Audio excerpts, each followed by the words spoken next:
to be found, but you think that's not so bad because your roommate usually stays at his girlfriend's house. Even if he's not there tonight, he drinks as much as you do. He'll give you shit for a week or two, but he'll understand. You'll have to walk into the living room and through the kitchen to get to the stairs of your shitty basement living area. But if you do it fast enough, you might not even see your ass. You think this is a little embarrassing, but it's something that you can deal with. But then you see the fucking penguins on the shower curtain. They all have sunglasses on and shower caps, and they're in different stages of setting up. Cute, but you don't have shower curtains on your. You don't have shower curtains with Sudsy Penguins. You don't have tile on the walls of your bathroom, and the pattern on the linoleum is completely different. This place is cleaner and has girl shit, like conditioner and colored bar soap and clean towels hanging neatly. Where are you? What the fuck did you do? Look left, look right. There are absolutely no clothes in this small, strange bathroom. Some of it comes back to barbecue at your house.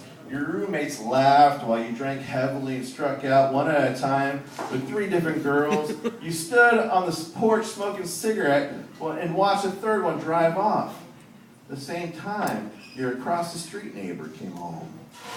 The neighbor your overinflated ego thought you always had a chance with because she was polite. You invited her over and she said she'd eat a hot dog and she'd drink your whiskey. And you took this as flirting. You stand up on your feet and your calves are tingling. How the fuck long have you been sitting on that toilet?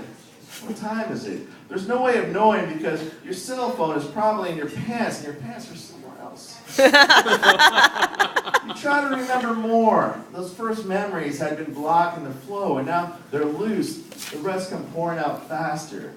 Faster than you can comprehend. Leaning into her at a party. She invited you over to her house. You remember that.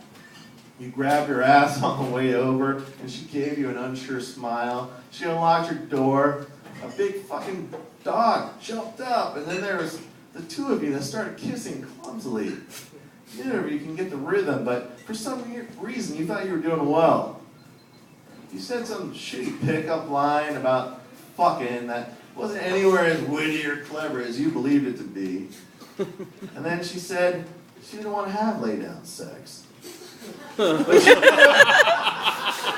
she'd be okay with giving you a blowjob because that wasn't really cheating on this guy she met at Stumptown. On 2 dates with. The last date at a very pleasant Thai food place where they talked about how they both own the same bootleg album of Mason Jennings.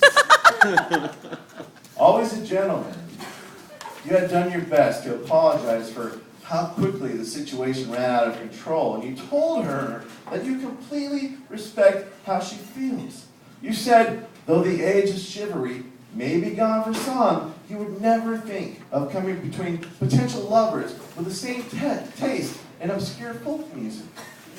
But thinking back, she may have questioned your sincerity since you were completely naked except for a pair of dirty white socks and your erect penis bobbing up and down with your heartbeat. There was no way to tell if she decided to forget the coffee shop folk music guy or if she just felt obligated to follow through with a blowjob. So when she dropped to her knees and put the head of your dick in your mouth, you were conflicted deeply. You remember trying to think while she was in the act. The whole thing was sort of a moral dilemma that required much thought. But finally, you feel you did the right thing and stopped her because honestly, the ethical conflict would have kept you from finishing, and the longer the girl blows you, the guiltier you feel. Because you were, after all, raised a gentleman.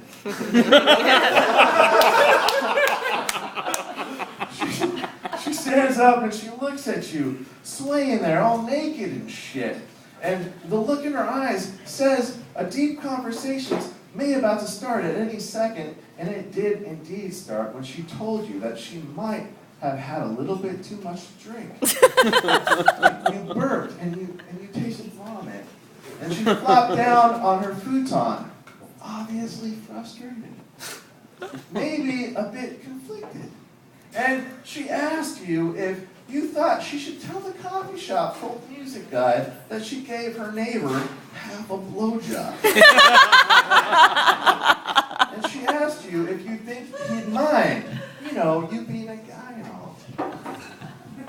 Words escaped you, but a little voice in your head said no, she shouldn't tell him, because maybe he thought that she would have a problem following through. Instead of telling her this, you excuse yourself, and you very politely tell her in a very pleasant tone that you have to drop a deuce. So now you're caught up on the situation. You're looking at yourself in the mirror in your across-the-street neighbor's very bright bathroom with the Sudsy Penguins framing your face. You're such a good-looking failure. But the mileage from the booze is pulling at you, drowning out your soul. Maybe you should just get your life together. Maybe you didn't spend all day and all night drinking cheap alcohol. You can do something great. Maybe if you were able to scratch together 5 minutes of discipline, you can change things. Maybe you can hang out in coffee shops and talk to girls about your vinyl collection. Hell, maybe you can actually buy a vinyl collection. Maybe you wouldn't find yourself in fucked up situations like this because you know this isn't the first time. Last month you woke up next to an orange-haired stripper with fangs who introduced herself as Spider with a Y. Honest to God, she had fangs. She said in your very first conversation that her uncle was a dentist and she gave them to her for cheap.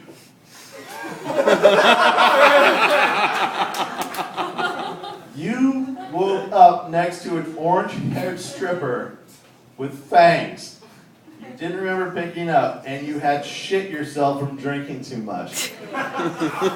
What type of person does this happen to? I don't know what you're talking about. You slap your face hard, and you feel each little whisker when you let that palm drag off your chin. Fucking Sudsy Penguins.